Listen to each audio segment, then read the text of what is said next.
Narito na ang Express headlines sa oras na ito. Isang bata nahulog sa malalim na kanal.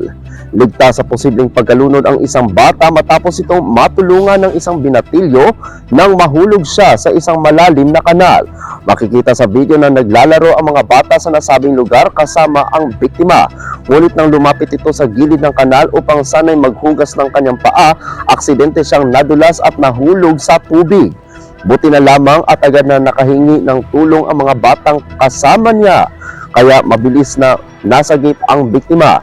Pinuri rin ng mga netizen ang ginawang kabayanihan ng binatilyong tumulong sa bata. Wala pang ulat kung saang eksaktong naganap ang insidenteng ito.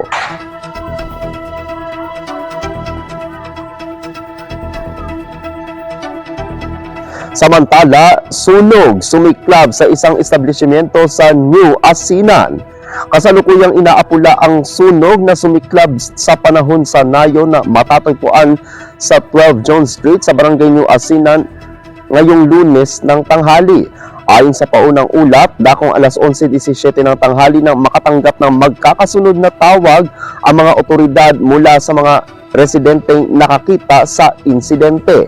Agad namang rumisponde sa lugar ang mga tauhan ng DRRMO Fire and Rescue Bravo Team, Bureau of Fire Protection Olongapo, mga opisyal at tanod ng Barangay New Asinan kasama ang Olongapo Electricity Distribution Company upang agad na makontrol ang sitwasyon at matiyak ang kaligtasan ng mga naninirahan sa paligid.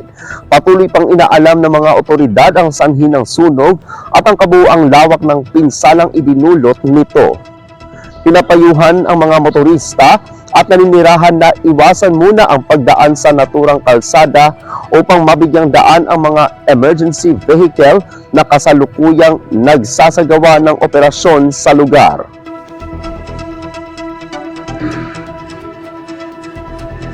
Abangan ang iba pang mga balita mamayang alas 9:30 ng gabi sa Philippine Headlines.